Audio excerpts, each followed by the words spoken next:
అందరికీ నమస్కారం. మన యువ నాయకుడు నారా చంద్రబాబు నాయుడు గారు తనయుడు, మన ముద్దుల మామయ్య బాలకృష్ణ గారి ముద్దుల అల్లుడు, మన యువకులకి ఎంతో ఉత్సాహాన్ని ఇస్తున్నటువంటి మన నారా లోకేష్ గారు ఈరోజు తూర్పు నియోజకవర్గానికి రావటం మనందరికీ ఎంతో ఆనందదాయకం. విశాఖ తూర్పు నియోజకవర్గం పుట్టిన తర్వాత 2009లో నారా చంద్రబాబు నాయుడు గారు రావటం జరిగింది. మరలా సుమారు 12-13 సంవత్సరాల తర్వాత తెలుగుదేశం పార్టీ జనసేన కార్యకర్తల సమావేశానికి నారా లోకేష్ గారు వచ్చినందుకు మనందరి తరపున నారా లోకేష్ గారికి నా హృదయపూర్వక ధన్యవాదాలు తెలియజేసుకుంటున్నాను. ముఖ్యంగా సార్, విశాఖ నగరంలో కానీ విశాఖ తూర్పు నియోజకవర్గంలో ప్రస్తుతం కానీ ప్రశాంతమైన విశాఖ నగరాన్ని గంజాయి వనం చేశారు సార్ ఈ వైసీపీ నాయకులు. ముందు రాగానే దాని మీద దృష్టి పెట్టవలసి ఉంది. మీ అందరికీ తెలుసు, రుషికొండని బోడిగుండు చేసి అక్కడ మన ప్రజల సొమ్ముతో భార్యాభర్తలు జగన్మోహన్ రెడ్డి వారి సతీమణి ఉండటం కోసం 500 కోట్ల రూపాయలు పెట్టి ప్రజా దుర్వినియోగం చేసి అక్కడ ప్యాలెస్ కడతం జరిగింది సార్. పేద ప్రజలకేమో సెంటు భూమి ఎక్కడ పద్మనాభం మండలం 50 కిలోమీటర్లు అవతల సార్. ఆ ఇళ్ల స్థలాల్లో వర్షం పడితే పడవలు వేసుకెళ్లాలి సార్. ఈయనకి మాత్రం సార్ బాబు సారీ బాబు ఏలే సార్ అనొద్దు అంటున్నారు, బాబు అనమంటున్నారు. అది అలాగే బాబు. అటువంటి పరిస్థితుల్లో కనీసం విశాఖ నగరంలో భూ కబ్జాలు కానీ ప్రభుత్వ భూముల ఆక్రమణలు కానీ ఎన్నో చేయటం జరిగింది బాబు. మేము తెలుగుదేశం పార్టీ తరఫున అధ్యక్షుడు పల్లా శ్రీనివాస్ గారు కానీ నేను కానీ రుషికొండ విషయంలో కోర్టుకెళ్ళాం. డిస్ట్రిక్ట్ ట్రైనింగ్ సెంటర్ మీద స్టే తీసుకొచ్చాం. పోలీస్ క్వార్టర్స్ ఎకరం అమ్ముతుంటే స్టే తీసుకొచ్చాం. చంద్రబాబు నాయుడు గారు ఎంతో ప్రతిష్టాత్మకంగా తీసుకొచ్చిన లుల్లు గ్రూప్ 12 ఎకరాల ల్యాండ్ కూడా కోర్టులో అమ్మకుండా స్టే తీసుకురావడం జరిగింది. ఇదంతా జరిగిందంటే వైసీపీ నాయకులేమో భూభక్షకులు, తెలుగుదేశం పార్టీ నాయకులు కార్యకర్తలు భూరక్షకులు. ఎందుకంటే మనకు విశాఖపట్నం కూడిపెట్టింది. విశాఖపట్నం ప్రజల్ని, విశాఖపట్నాన్ని కాపాడవలసిన బాధ్యత మనందరి మీద ఉంది.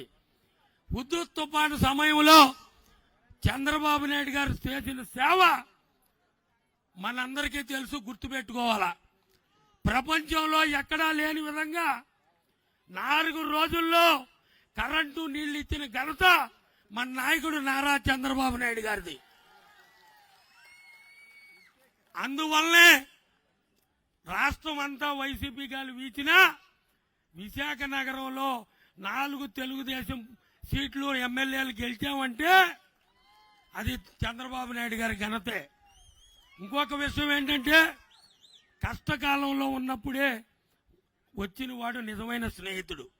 మీ అందరి తరఫున జనసేన నాయకుడు పవన్ కళ్యాణ్ గారికి నా హృదయపూర్వక ధన్యవాదాలు తెలియజేసుకుంటున్నాను. ఎందుకంటే ఈరోజు తెలుగుదేశం పార్టీ జనసేన ప్రభుత్వం ఏర్పాటు కాబోతోంది.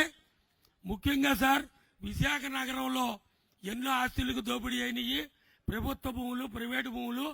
మన ప్రభుత్వం వచ్చిన వెంటనే వారి మీద తగిన చర్యలు తీసుకోవాలని బాధ్యత మీ మీద ఉందని నేను మరీ తెలియజేసుకుంటున్నాను సార్. అంతేకాకుండా రాష్ట్ర వ్యాప్తంగా మీ దగ్గర రెడ్ బుక్ ఉంది సార్. మా విశాఖ జిల్లాలో కానీ మా తూర్పు నియోజకవర్గంలో కానీ ఒక రెడ్ బుక్ లో పేర్లు ఉన్నాయి సార్. మీరు సభాముఖంగా ఆ పేర్లు మీ రెడ్ బుక్ లో ఎక్కించుకుని ఆ అధికారులకి మీద తగిన చర్య తీసుకోవాలని అందరి తరఫున మిమ్మల్ని రిక్వెస్ట్ చేస్తున్నాను సార్. ఎందుకంటే ఎన్ని ఇబ్బందులు పెట్టారో మాకు తెలుసు, మీకు తెలుసు. చాలా వరకు ఒక విశ్వవిద్యాలయాన్ని అడ్డాగా మార్చాడు సార్. వైసీపీ పార్టీ అడ్డాగా వైస్ ఛాన్సలర్. ఇంకా విజయసాయి రెడ్డి గారు 4 సంవత్సరాలు 8 నెలల నుంచి కనపడినటువంటి ఇక్కడ ఎంపీ గారు, వీళ్ళందరూ కూడా అడ్డు అదుపు లేదు. 40,000 కోట్ల రూపాయలు ప్రభుత్వ ప్రైవేట్ ఆస్తులు దోచుకోవడం జరిగింది సార్. వాళ్ళందరి మీద తగిన చర్యలు తీసుకోవాలి. ఇంకా విచిత్రం ఏంటంటే నగరం నడిబొడ్డులో సిరిపురంలో క్రిస్టియన్ భూములు ఆక్రమించి బిల్డింగులు కడతా ప్రజలకు ఇబ్బంది అని తెలిసి కూడా ప్రధానమైన వీఐపీ రోడ్ని ఆయన బిల్డింగ్ వాస్తు కోసం మూసివేయడం జరిగింది సార్. ఇంతకన్నా దౌర్భాగ్య పరిస్థితి విశాఖ నగరంలో రాష్ట్రంలో ఎక్కడా లేదు సార్. అందుకని చెప్పి మీరందరూ కూడా మీరు ప్రత్యేక విశాఖ నగరం మీద ప్రత్యేక దృష్టి పెట్టాలి. మా నియోజకవర్గ సమస్యలు మీకు తెలుసు.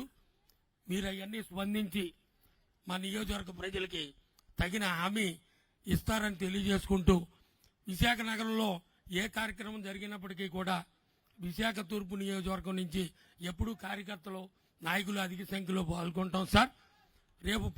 రేపు ప్రభుత్వం వచ్చిన వెంటనే మాకు తగిన పదవుల్లో ప్రమోషన్లో నాకు కాదు బాబు, కార్యకర్తలకి నాయకులకి తగిన ప్రాతినిధ్యం ఇవ్వాలని కోరుకుంటున్నాను సార్. అంతేకాకుండా ముఖ్యంగా ఒకే ఒక్క సమస్య మీ అందరికీ తెలుసు. ఈ నియోజకవర్గంలో సుమారు 25-30 వేల మంది పేదలకి ఇళ్లు లేవు సార్. ఫస్ట్ ప్రయారిటీగా వాళ్ళందరికీ కూడా ఇళ్లు కట్టించవలసిన బాధ్యత మనందరి మీద ఉంది సార్. ఇంకా విచిత్రం ఏంటంటే విశాఖ నగరంలో పెదజాలారిపేట గ్రామం 100-150 చరిత్ర గల గ్రామం బాబు. అది దాన్ని 100-150 సంవత్సరాల చరిత్ర గల గ్రామం. ఆ గ్రామం 1926లో ఎప్పుడో చనిపోయిందట. రాణి వాగ్దాదేవి గారు అని ఒక ఆవిడ భూమిని కాగితాలు తీసుకుని మన ఉత్తరాంధ్ర మాజీ ముఖ్యమంత్రి విజయసాయి రెడ్డి గారు 2,500 కోట్ల రూపాయలకి కుంభకోణానికి తెరలు తీశారు సార్. టీడీఆర్లు కుంభకోణం. దయచేసి దాని మీద ప్రత్యేక దృష్టి పెట్టాలి సార్. మనం ఆ గ్రామంలో చంద్రబాబు నాయుడు గారి నాయకత్వంలో పేద ప్రజలు 296 జీవోలో కూడా పట్టాలు ఇవ్వటం జరిగింది సార్. ప్రభుత్వ భూమి పట్టాలు ఇచ్చిన తర్వాత వీళ్ళు కొత్త నాటకం తీర్చారు. అదే రకంగా ఇక్కడ ఉన్న ఎంపీ ప్రస్తుతం తూర్పు నియోజకవర్గం వైఎస్ఆర్ ఇన్ఛార్జి బిలాల్ కాలనీలో 1000 కోట్ల టీడీఆర్లు కుంభకోణం సార్. ఎందుకంటే అతని పేరు కూడా ఎత్తడం నాకు అసహ్యంగా ఉంది సార్, అందుకని అంటున్నాను. 1000 కోట్ల కుంభకోణం. అదే రకంగా మధురవాడలో కొత్త తెర లేపారు, ఇప్పుడు కబ్జాలు అయిపోయినాయి బాబు. ఇప్పుడు అంతా టీడీఆర్లు కుంభకోణం. అదే రకంగా ఉద్దుత్ తుఫాన్లో చంద్రబాబు నాయుడు గారు ఇళ్లు కట్టిస్తే వైఎస్ఆర్సీపీ నాయకులు అవి కూడా అమ్ముకోవటం జరిగింది. వాళ్ళకు కూడా మనం ప్రభుత్వం వచ్చినామంటే న్యాయం చేయవలసిన అవసరం ఉంది. ముఖ్యంగా కొండవాళ్ళు ప్రాంతం సింహాచలం భూముల్లో చంద్రబాబు నాయుడు గారు 229 జీవో ఇచ్చారు సార్. ఆ జీవో ఎప్పటి వరకు ఈ సైకో జగన్మోహన్ రెడ్డి వచ్చి ఇంప్లిమెంట్ చేయలేదు. ఆ 229 జీవో సింహాచలం భూములది మనం ఇంప్లిమెంట్ చేసి పేద ప్రజలందరినీ కూడా ఆదుకోవాల్సిన బాధ్యత మనందరి మీద ఉంది సార్. అలాగే తోటగారులో జూనియర్ కళాశాల చాలా అవసరం సార్. అప్పుడు మినీ స్టేడియానికి హెల్త్ సిటీలో సుమారు 50 కోట్ల విలువైన భూమి, ఇండోర్ స్టేడియానికి 2 ఎకరాల 82 సెంట్లు చంద్రబాబు నాయుడు గారు ఇస్తే కనీసం మినీ స్టేడియం కూడా కట్టలేని దౌర్భాగ్య పరిస్థితుల్లో ఈ విశాఖలో నాయకులు ఉన్నారు సార్, వైసీపీ నాయకులు. వాళ్ళకి ఎట్ట బుద్ధి లేదో నాకు అర్థం అవట్లేదు. ఇన్ని అక్రమాలు జరుగుతుంటే వాళ్ళకి కనీసం బుద్ధి జ్ఞానం లేకుండా ప్రవర్తిస్తున్నారు సార్. అందుకని చెప్పి మీ సభ ద్వారా ఇంకా అనేక సమస్యలు ఉన్నాయి, మీ దృష్టిలో పెట్టాను. ఆ సమస్యలు హామీలు మీరు చెబితే కార్యకర్తలకి నాయకులకి బాగుంటుందని చెప్పి మరొకసారి మీ అందరికీ నా హృదయపూర్వక ధన్యవాదాలు తెలియజేసుకుంటూ సెలవు తీసుకుంటున్నాను. నమస్కారం. జోహార్ ఎన్టీఆర్, చంద్రబాబు నాయకత్వం, నారా లోకేష్ గారి నాయకత్వం, పవన్ కళ్యాణ్ గారి నాయకత్వం. జై బాలయ్య.